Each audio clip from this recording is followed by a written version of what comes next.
அண்ணா, நான் நம்முடைய கட்சி தலைவர்கள் நயினார் அண்ணா அவர்களுக்கு நான் வேண்டுகோள் விடுத்திருக்கின்றேன். இந்த நேரத்தில் கொஞ்சம் என் தந்தையாருடைய உடல்நிலை அவரை பார்த்துக்கணும். அதனால தான் அதிகமாக இன்றைக்கி கோயம்புத்தூர் பகுதியில் இருக்கேன். அப்பா அவங்க கொஞ்சம் டயாலிசிஸில் இருக்காங்க. To take care of him. என்னுடைய முதல் கடமை அது. அதனால் இன்றைக்கி அந்த அடிப்படை வேலைகள் என்னால் செய்வதற்கான சாத்தியக்கூறுகள் இல்லை. என்னால் அதிகமாக ட்ராவல் பண்ண முடியாதுங்கிற வேண்டுகோளை வச்சுருக்கிறேன்.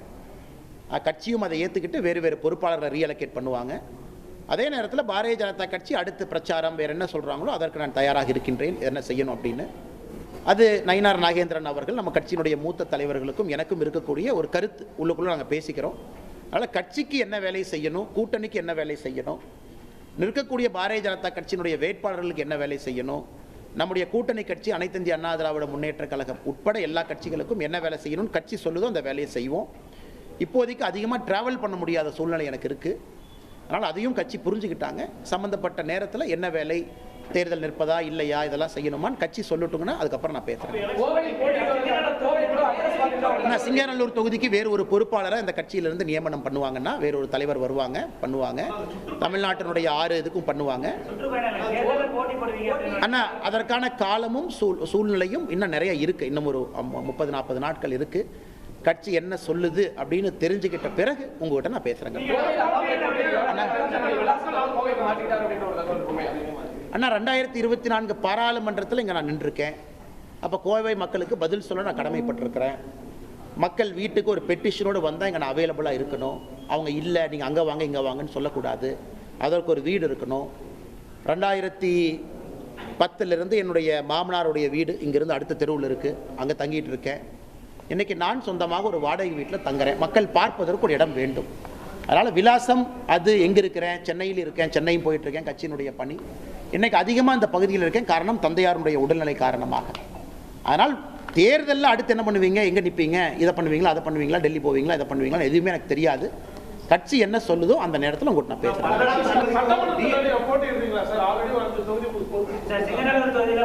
அண்ணா, நான் நம்முடைய கட்சி தலைவர்கள் நயினார் அண்ணா அவர்களுக்கு நான் வேண்டுகோள் பாஜக தேர்தல் பொறுப்பிலிருந்து அண்ணாமலை திடீரென விலகுவதாக அறிவித்திருக்கிறார். இது பற்றிய கருத்துக்களை நம்மிடம் பகிர்ந்து கொள்வதற்காக மூத்த பத்திரிகையாளர் திரு தராசசாமி இணைகிறார். வணக்கம் சார். பாஜக தேர்தல் பொறுப்பிலிருந்து அண்ணாமலை விலகியிருக்கிறார். நயினார் நாகேந்திரனுடனான மோதல் காரணமாகத்தான் அவர் விலகியிருப்பதாக சில தகவல்களும் வெளியாகியிருக்கு. உங்களுடைய முதற்கட்ட பார்வை என்ன சார்? நினைக்கிறேன் காரணம் என்னவென்றால், காலையில் கூட ரொம்ப வீராவேசமாக அண்ணாமலை அவர்கள் பேட்டி கொடுத்து கொண்டிருந்தார். நேற்றைக்கு முன்தினம் தொடர்ந்து பேட்டிகளை பார்த்தோம். தேர்தல் பொறுப்பாளராக சில தொகுதிகளுக்கு அவர் இருக்கிறார். இப்படி பல தேர்தல் பொறுப்பாளர்கள் இருக்கிறார்கள். தேர்தல் பொறுப்பாளர்கள் சட்டமன்ற தேர்தலில் போட்டி போடவும் செய்யலாம்.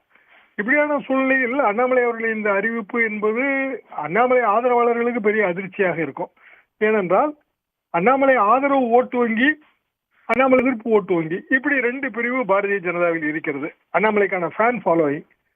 அப்படியான சூழ்நிலையில் தேர்தலில் இருந்து விலகிக் கொள்கிறாரா, அல்லது தமிழ்நாட்டு தேர்தல் பிரச்சாரத்திலிருந்து விலகிக் கொள்கிறாரா, அல்லது இவருக்கென்று ஒதுக்கப்பட்ட தொகுதிகளுக்கு பொறுப்பாளர் பதவியிலிருந்து விலகிக் கொள்கிறாரா, இதுதான் கேள்விக்குறி. கட்சி என்ன சொல்கிறதோ அதை கேட்டு நடப்பேன் என்கிறார். அது வரைக்கும் கட்சி எதுவும் சொல்லவில்லை என்றுதான் நாம் பொருள் கொள்ள வேண்டும். கட்சி மேலிடம் தேர்தல் அறிவிப்பாடை வருவதற்கு இன்னும் 2 அல்லது 3 வாரங்கள் தான் இருக்கின்றன. பிப்ரவரி மாதம் கடைசி வாரத்தில் கண்டிப்பாக தேர்தல் அறிவிப்பாடை வெளிவந்துவிடும். அதற்கடுத்த 1 மாதத்திற்குள்ளாக ஏப்ரல் மாதம் முதல் வாரத்தில் கூட தமிழ்நாட்டிலே வாக்குப்பதிவு நடப்பதற்கான சூழல் இருக்கிறது. எல்லா கட்சிகளும் அவரவர்கள் பணிகளைத்தான் சுறுசுறுப்பாக்கி இருக்கிறார்கள். ஆட்சியில் பங்கு, அதிகாரத்தில் பங்கு, அந்த கோஷம் ஆங்காங்கே ஒலித்து கொண்டிருக்கிறது. பாரதிய ஜனதாவும் ஆட்சியில் பங்கு, அதிகாரத்தில் பங்கு எல்லாம் கேட்டு வைத்திருக்கிறது.